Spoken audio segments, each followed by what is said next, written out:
반갑습니다. 오늘은 사리에 대해서 한번 살펴보도록 하겠습니다. 이 사리는 범어사리라를 소리 나는 대로 옮긴 것입니다.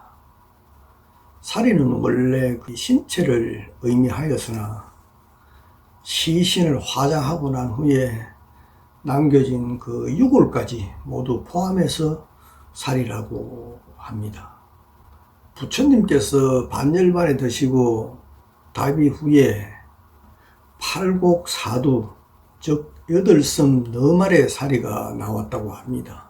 그 사리들은 78개의 나라들에 나누어져서 탑을 세우고 보안하였는데 이를 근본팔탑이라고 합니다. 이때부터 불탑과 그 사리신앙이 성행하기 시작하였던 것입니다. 탑은 부처님의 사리를 모셔둔, 쉽게 말하면 부처님의 무덤이라고 말할 수 있습니다. 이 사리가 우리나라에 처음 들어온 것은 신라 진흥왕 10년 549년에 들어왔다고 전해지고 있습니다. 우리나라에서 이 사리에 관한 이야기는 자장률사가 중국에서 유학할 때 오대산 태화지에서 문수보살을 칭견하고 문수보살에게서 부처님의 가사와 진신사리를 받아서 선덕여왕 12년 643년에 우리나라에 가지고 와서 그 사리를 양산 통도사 등에 보관하였다고 합니다. 사리를 보관한 이 사찰들을 정멸보궁이라고 합니다. 이런 내용은 삼국유사의 내용을 근거로 하고 있습니다. 그런데 이 삼국유사의 기록은 신빙성이 별로 없습니다. 그것은 먼저 이 자장률사에게 사리를 건네주었다는 이 문수보살은 실존 인물이 아닌 창작의 허구의 인물이기 때문입니다. 이 허구의 인물인 문수보살이 일면식도 없던 부처님의 가사와 사리를 들고 와서 자장률사에게 전해주었다고 하는 것은 상식적으로나 일반적으로 도저히 있을 수 없는 희론에 불과한 것입니다.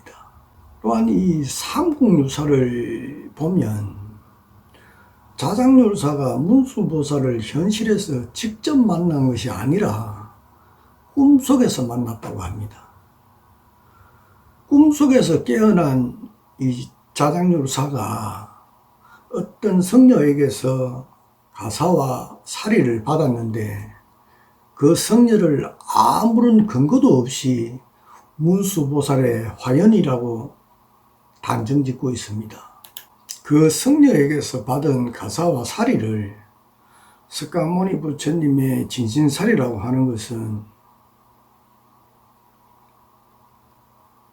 호면이라고 할 수 있습니다.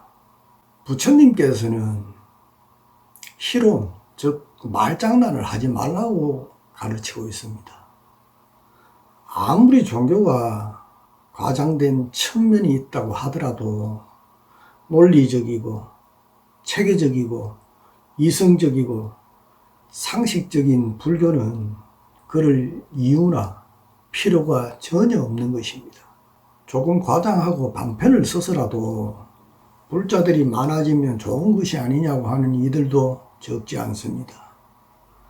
그러나 그런 발상은 처음에는 좋아 볼지 모르겠지만 불교를 망하게 하는 지름길이고 불자들을 기망하고 바보로 만드는 그런 몰지각한 행위입니다. 부처님의 가르침보다 방편이라는 미명 아래에 외부의 온갖 잡다한 사상들과 온갖 의식들을 끌어들여서 영업을 조장하면서 겨우 명맥만 유지하고 있는 작금의 우리나라 불교를 보면 그 답이 나옵니다. 우리 불자들 중에는 문수보살이나 관세음보살 등이 실존하는 신과 같은 전지전능한 인물로서 알고 있는 분들도 적지 않습니다. 이처럼 불자들을 청맹관이로 만들어 놓고 방편운운한다는 것은 어불성설입니다. 부처님의 진신사리를 모신 사찰들을 정멸보궁이라고 합니다. 불교 초심자들에게 우리나라의 5대 정멸보궁이 어느 사찰이라고 가르치고 있습니다.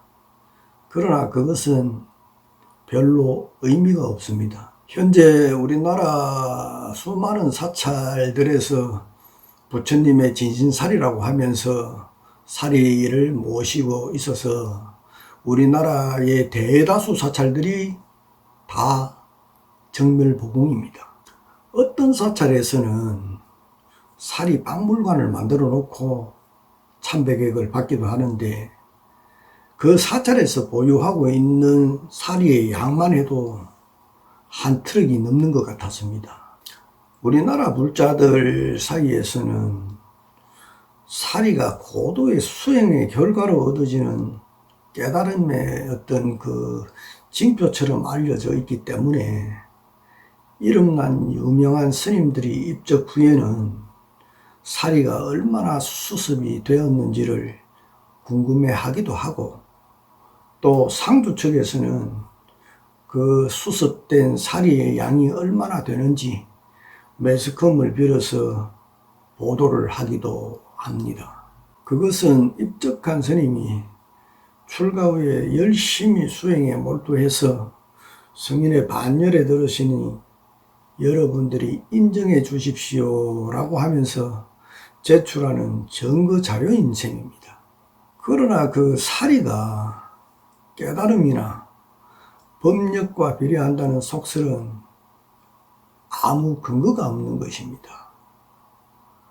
사리가 나왔다는 그 유명한 스님들 중에서도 그 모습과 달리 일반인들보다 못한 스님들도 계시고, 또 불교 수행과 아무 관련이 없는 일반인들에게도 사리가 나오기도 하기 때문입니다. 1994년도에 경상남도 고성에서 교통사고로 돌아가신 그 한 할머니에게서 사리가 무려 한 400가가 나왔다고 합니다.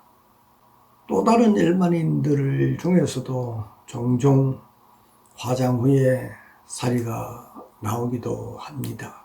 과학자들은 이 사리를 시신을 화장할 때 그 불의 온도로 인해서 뼈가 타고 녹는 과정에서 화학적인 변화를 일으켜서 굳어진 결정체라고 밝히고 있습니다. 요즘에는 그 사람이나 반려동물을 화장하고 나서 사리를 만들어주는 그 업체도 많이 있습니다. 부처님의 진신사리는 부처님의 신체의 일부이기 때문에 부처님을 가까이에서 모시는 것처럼 더욱더 청정하게 열심히 수행 정진하겠다는 그 다짐하는 대상의 의미는 있겠지만은 그 이상의 의미는 부여할 필요가 없는 것입니다. 실제 부처님의 진신사리라 할지라도 사리는 사리일 뿐인 것입니다. 사리는 신앙의 대상이나 영음의 대상이 될 수가 없습니다. 또한 수행자들의 깨달음을 상징하는 그 징표가 될 수가 없습니다. 부처님께서는 사리를 신봉하라는 말씀을 하신 적이 없습니다. 또 옛날에 그 통도사의 경봉 큰스님께서는 사리에 집착하는 것은 수행자의 본분이 아니라고 말씀하셨고, 또 성뜰스님께서도 사리는 아무런 의미가 없는 것이라고 강조하셨다고 합니다. 부처님의 진신사리를 모시는 이유는 살아있는 부처님을 모시는 것과 같이 부처님의 가르침을 올곧게 바로 배우고 실천하겠다는 맹세와 또 다짐일 것입니다. 부처님의 사리를 모신 사찰들은 그렇지 않은 사찰들보다 부처님의 가르침과 더욱 가까이 있어야 하고 더욱 올바른 불법을 전파해서 우리 불자들에게 신심을 일으키고 또 모범이 될 수 있도록 더욱더 노력하는 사찰들이 되어야 할 것입니다. 감사합니다.